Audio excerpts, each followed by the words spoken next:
So heavy lifting and high intensity interval training, sprint training, is very taxing on both your musculoskeletal system and your nervous system, and it also uses the same energy systems or the same fuel source, primarily carbohydrates, to fuel those workouts. So while you might be able to burn a lot of calories in a short period of time, it also is going to take you more time to recover from these kind of workouts as well, which is why it is recommended that you should not be doing these high intensity interval trainings more than a maximum of like 3 times a week.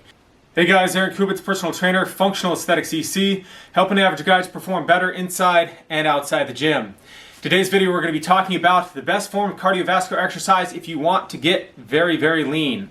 So for most of my life, I have had active sort of jobs, anywhere from when I was doing 13 miles of walking every day. So I was getting plenty of cardiovascular exercise when I was doing that sort of job. Now I have a much more sedentary job, and so I will go for a walk every evening with my wife, and a couple of times a week I'll go out for a run. Now there's a variety of different reasons that people will do cardio. So they might be doing it for the mental health benefits, general overall fitness, if you know, like heart health, things like that. They might be doing it for performance, for a sport, trying to build up their conditioning. If they're a boxer, if they're a mixed martial artist, if they play soccer, basketball, things like that, running can help you to become better at your sport. You might be an actual runner, and running itself is your sport. And then you're definitely going to be focusing a lot on your cardiovascular fitness. Probably one of the most prevalent reasons, though, that people start going out jogging, walking, running is for weight management. They want to have better body composition. They want to look better in their clothes. They want to have be leaner, you know, and that's one of the primary reasons to do that. So for me personally, after switching from doing more of a manual labor sort of work to more sedentary work, I noticed that for the mental health aspects of it, that's the primary reason that I do it. It helps me just be much more focused, much more creative. Helps me with, you know, getting out of a slump if I'm, you know, getting a writer's block or something like that, or just not having a good day or something, you know, going out there, getting a little oxygen, getting the blood flowing and stuff like that. And that's the primary reason that I do that myself. But I also realize that one of the main reasons that people do cardiovascular exercise is for the reasons of they want to improve their aesthetics. They want to be leaner. They want to look better, right? Maybe they're a bodybuilder and they're cutting down for a show or something. They want to do that. So the point of this video is to cover what is the best way to get super, super lean. And I'm going to tell you right off the bat, the best way to get very lean is simple walking. And that might seem really counterintuitive, especially when you're on YouTube, social media. They got the high intensity interval workouts that people are doing. And you got these super ripped guys showing these, you know, calisthenics workouts where they're hopping around, doing burpees, doing sprints, doing jumps, all this different kind of stuff. And you think, oh, that's what I got to do if I want to get super shredded and ripped. So a little bit later on in this video, I'm going to explain why that is not the case. We're coming at it from a couple different angles, but before I do, I want to talk about a second reason why people might want to or gear towards moderate intensity cardiovascular exercise, so going out for a jog or doing high intensity interval training, and that is that walking can take a lot of time.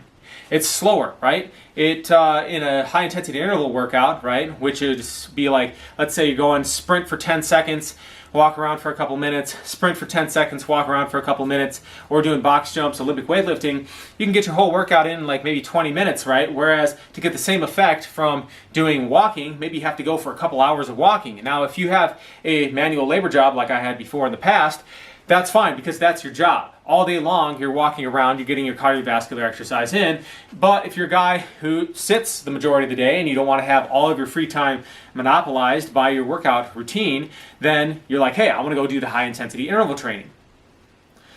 So in addition to being very time efficient with this HIIT style of training, there's also the EPOC, or the excess post-exercise oxygen consumption, that ends up burning more calories while you're at rest after your workout. Now, the reality is that the EPOC that you get from doing 20 minutes of HIIT is not really that much greater, if at all, than if you went out and jogged for an hour. Okay? I did some research on this a couple months ago, and I was actually pretty surprised that it's pretty even. So you're going to get this EPOC effect whether you're doing bodybuilding, whether you're going out doing an hour-long run, or a 20-minute high-intensity interval session. So sometimes when we try to make our workouts more efficient, we end up hurting ourselves in the long run. I'm going to explain why. So yes, high-intensity interval training is very time efficient. You're also going to get that post-exercise oxygen consumption, which is going to help you burn more calories when you're sitting around and you're not working out, right? But as I said before, all the other exercises doing that too. The downside is that high-intensity interval training uses many of the same pathways that heavy weightlifting or bodybuilding style of training does as well. And we know how important the retention or the growth of lean muscle is to maintaining a high metabolic rate. So heavy lifting and high-intensity interval training, sprint training, is very taxing on both your musculoskeletal system and your nervous system, and it also uses the same energy systems or the same fuel source, primarily carbohydrates, to fuel those workouts. So while you might be able to burn a lot of calories in a short period of time, it also is going to take you more time to recover from these kind of workouts as well, which is why it is recommended that you should not be doing these high-intensity interval trainings more than a maximum of like 3 times a week. So 1 to 3 times a week. One, if you're new to it, if you're a very seasoned, conditioned athlete, you got low stress environment, you got plenty of time to recover and relax in between your workouts, maybe doing it 3 times a week would be sufficient. But then we got to look at the other aspect of this too, and that is the energy utilization. So when I talked about how both heavy lifting, bodybuilding style lifting, Olympic lifting, this high intensity interval training, they all tend to rely heavily on carbohydrates as the primary fuel source. Now, when you are dieting, actually let me back up a little bit here. So high intensity interval training can help you to burn visceral fat, right? You have 2 predominant kinds of fat. You actually have, multiple different kinds of fat. You have intramuscular fat, which is the fat stored in between the muscle fibers. You have the fat that's directly underneath the layer of your skin, which is subcutaneous fat. You have brown fat, white fat, right? All this kind of stuff. And then you also have visceral fat. And the visceral fat is what's surrounding your internal organs, or the viscera, right? Now this visceral fat, because it's close to your blood supply, it's close to the core center of your body where you generate a lot of heat. And then when you start doing all this sprinting, it's also going to ramp up that heat. It's very easy to release and melt off that fat, release it into blood supply circulation simply by doing the sprinting, simply by doing the Olympic lifting, by doing the high intensity form of training.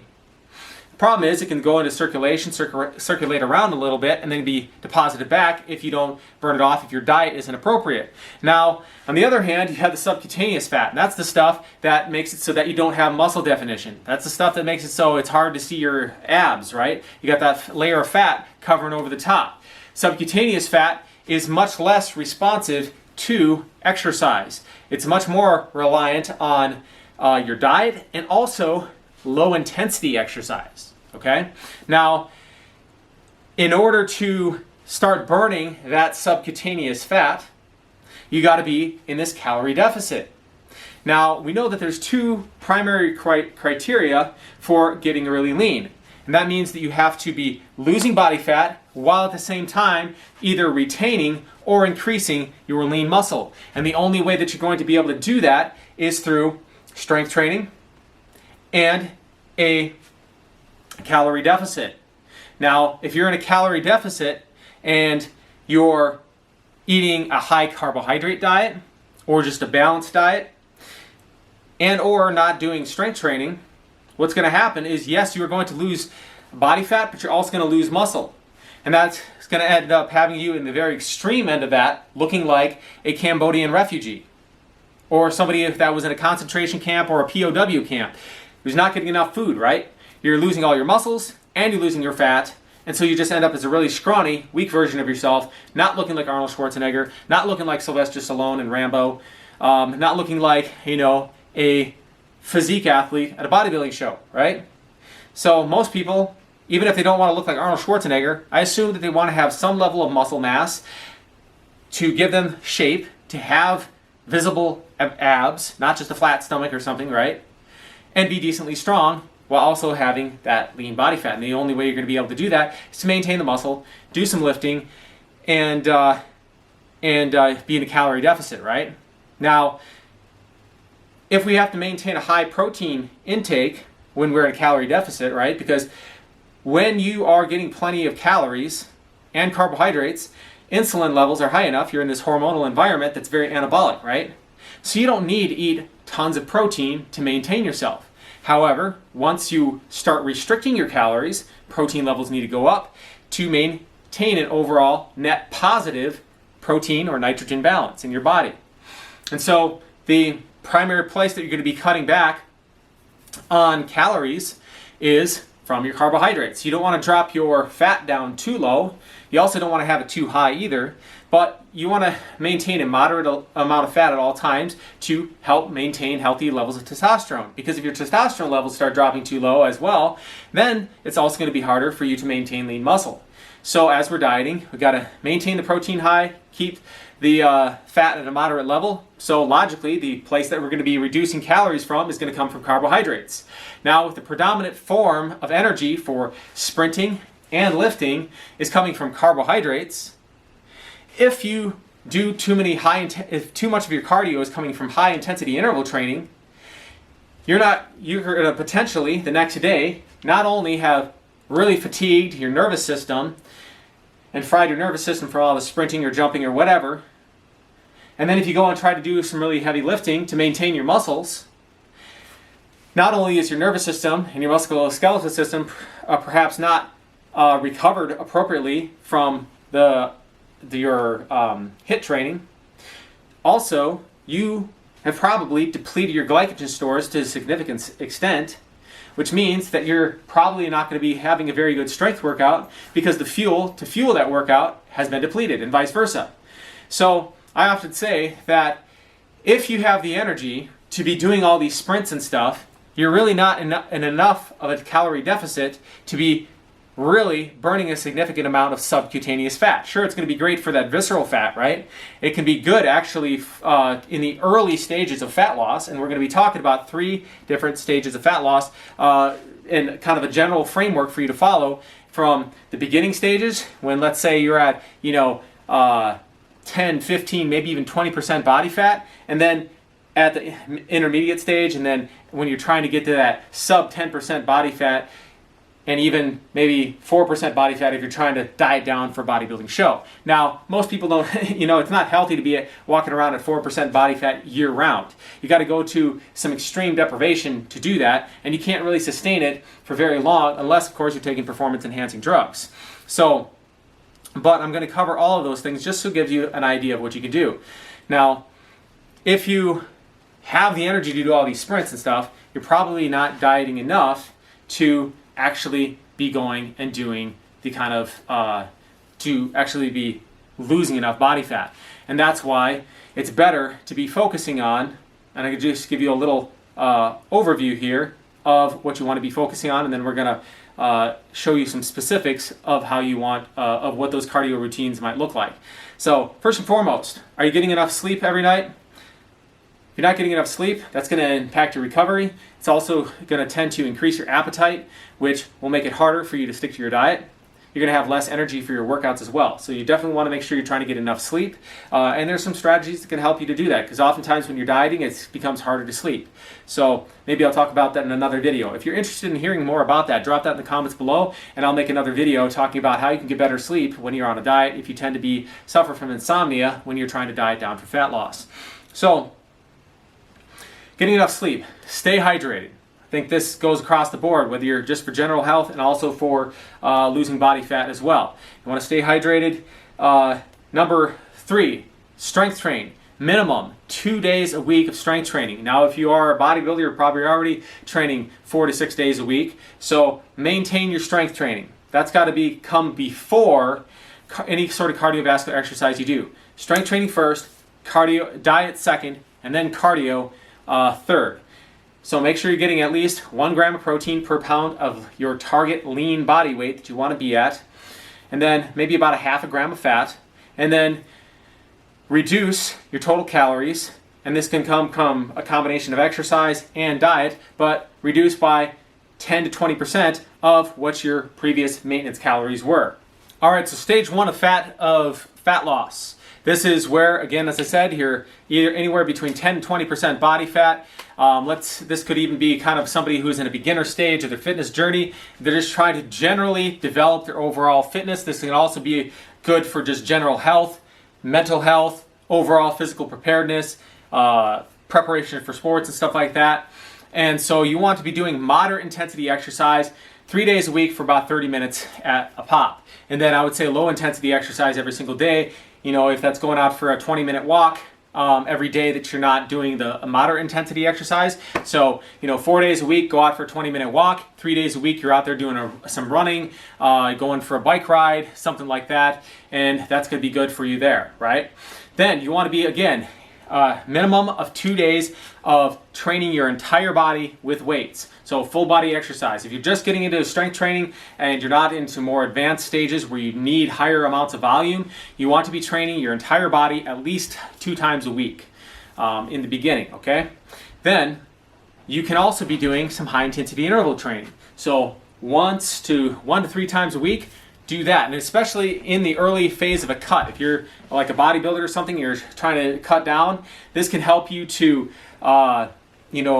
before your glycogen stores get too depleted, can help to jumpstart and really help accelerate how fast you're going to be losing fat. It's also going to help to ramp up some anabolic hormones as well as some of these fat burning hormones like the human growth hormone and adrenaline. Now, the flip side of this, because HIIT training can also be used if you are somebody who struggles to have a big enough appetite when you're trying to bulk up and build more muscle. So HIIT training can be used both in the initial stages of fat loss, or if you're trying to bulk up and trying to increase your appetite, and also just trying to increase your overall athleticism.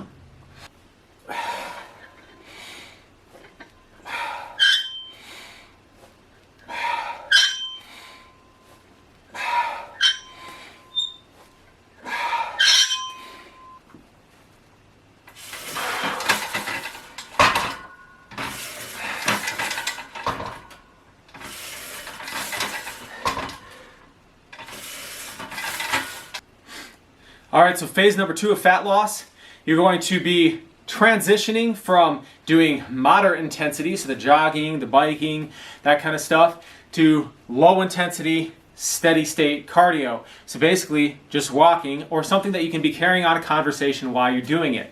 So this could be jumping on a stationary bike, going at an easy pace. You could be walking at a treadmill at an incline, go put a weight pack on or something like that, go out, do some hiking or whatever. Low intensity, steady state cardio. You're not getting your your heart rate jacked up too much. So, and you want to do this 4 times a week, 40 minutes at a pop, and then maintaining your 20 minutes per day on the other 3 days of doing 20 minutes per day of walking. You also, again, want to be maintaining your strength training. Strength training comes first and foremost. If you don't have enough energy to strength train, then you got to do some reevaluation of either your exercise, your cardiovascular, or your diet. And then if you still want to do some HIIT training at this point, you can do some HIIT training, but just make sure that it's not interfering with your recovery, so that when you're, hopefully you're maintaining your volume and or intensity in the gym when you're doing your strength training. If your HIIT training is interfering with your ability to lift and how much you're able to lift and the overall volume you're lifting, you might want to cut out the HIIT training or reduce it down to the bare minimum of HIIT training. Because again, this is a tool, especially when the goal is fat loss. HIIT training is a tool to get there. And so if it's interfering with your other primary tools, then it's time to cut that out, leave it off to the side.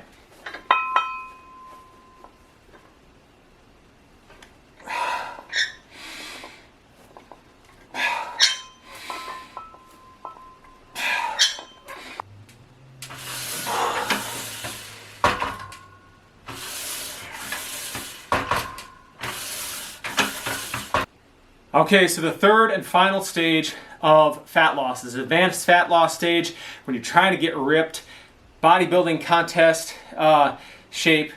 And so you're going to ramp up your low intensity cardio to 5 to 6 days a week, 45 minutes to an hour on those 5 to 6 days a week, and then maintaining your 20 minutes per day on the other days.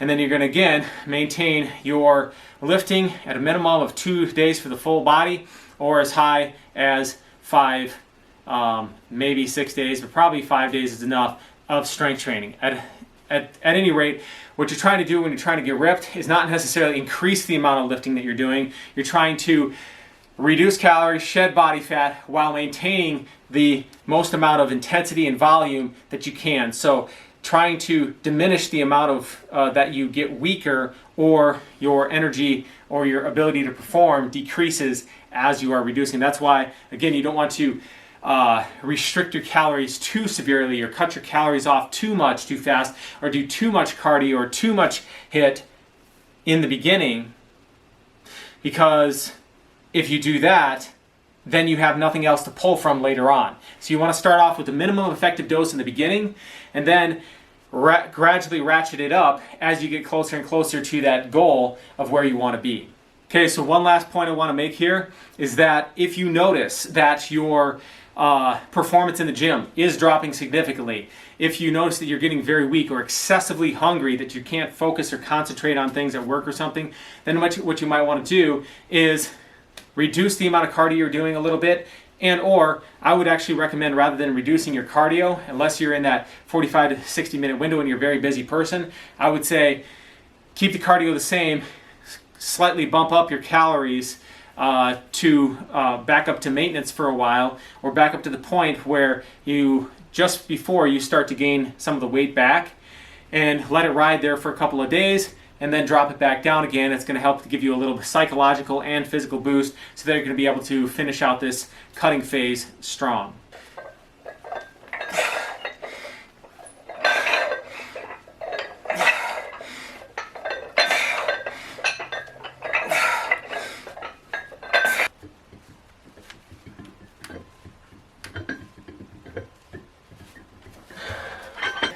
All right, guys, so one last point here that I want to make, one last tip, is that sometimes guys will actually mismatch their diet and their training goals. For example, they might be trying to get really lean, so they'll be eating a high protein, low fat, low carb, low calorie diet, and then also trying to train for a marathon. Not really the best idea, right? On the other hand, they might be trying to max out their bench press, power, their deadlift, their squat, and then also be trying to do a bunch of marathon training, right, at the same time. So you got to understand that it doesn't actually take a lot of cardio to get you super lean. What it requires is having the proper balance of strength training, diet, and then using cardio as an accelerator, as an adjunct to what the other stuff that you're already doing.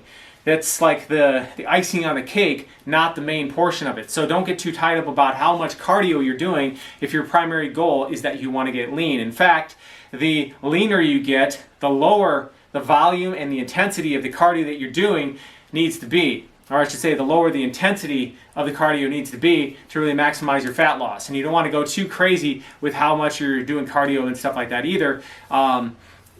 Because like the more that you're doing, then you're going to really be increasing your insulin sensitivity, which is good, but then it also makes it really hard to get super lean because your insulin sensitivity is so high.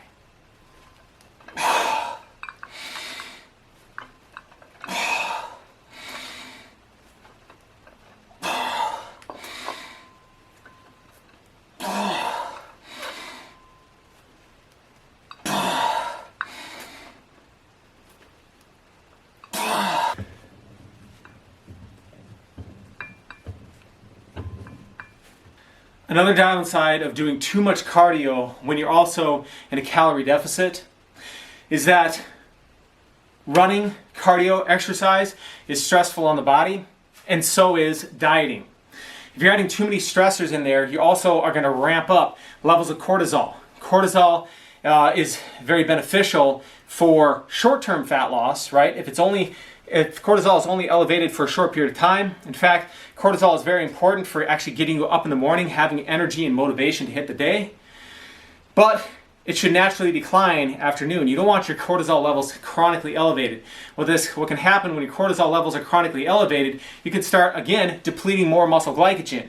When you're depleting more muscle glycogen, then your body can start, using up protein or muscle glycogen, or converting your muscle protein into glucose, into carbohydrates to fuel the body, right? You also can end up, and if this goes on too long, then the body can start to become a little bit insulin resistant, right? Because there's this inverse relationship between the cortisol and the insulin, right? So if the cortisol is up all the time, you start to become a little bit insulin resistant, and this is why sometimes you see people with a very flat butt or something like that, skinny legs, and then they get like more belly fat, because they're starting to become that insulin resistant, starting to store more fat to protect themselves, to help manage that. The insulin resistance is starting to store more fat around their midsection and things like that. So, and that's another reason why you don't want to do that. So last thing before I finish the video out too, a lot of this stuff can maybe seem a little bit confusing, actually how to put all this stuff together, as far as, you know, the strength training combined with the diet, combined with the cardio, all those different things. And so I've created actually a 16-week program for men over 40 who want to lose 20 pounds of body fat, gain 5 to 10 pounds of lean muscle, and also retain or increase their athleticism while they're doing this. So you're not just a bodybuilder or something like that who looks good, you know, with the shirt off. You actually are able to perform better in multiple aspects of athleticism at the same time. Now, unlike a lot of other programs, which are simply just focusing on, you know, one metric of fitness, where you're just maximizing strength, like in powerlifting, bodybuilding, you're just trying to get your muscles bigger and more balanced and stuff, which is nothing wrong with that, right? And there's nothing wrong with wanting to be really strong either. But if you're somebody who values your health and multiple aspects of fitness and not just one area, then this becomes problematic as well. So I believe that everybody should be having a little bit of fitness in all these different areas. The other downside of it is, if you're going to maximize your raw strength potential as a powerlifter, it's going to take you hours and hours a week to do that. If you want to be a competitive bodybuilder, that also requires a significant time investment, and you're investing all this time while not increasing your fitness in other aspects and other areas of life as well. Same thing goes for a marathon runner. If you're a marathon runner and you're trying to really improve your cut down on your marathon time, that's going to require a significant amount of time and training to do that, right? It's going to be a lot of wear and tear on the body too. And one of the biggest things that guys say why they don't work out consistently is, I don't have time. So if you are somebody who wants to be above average strength, you want to look good with your shirt off, you want to have, you know, be walking around at, you know, 10, 12% body fat year round, be able to see your abs and stuff like that, and you want to do it without spending all your time in the gym, then drop hybrid in the comments below, and I'll reach out to you and schedule a free complimentary discovery session where you can learn a little bit more about the program, what it entails, and see if it's the right fit for you.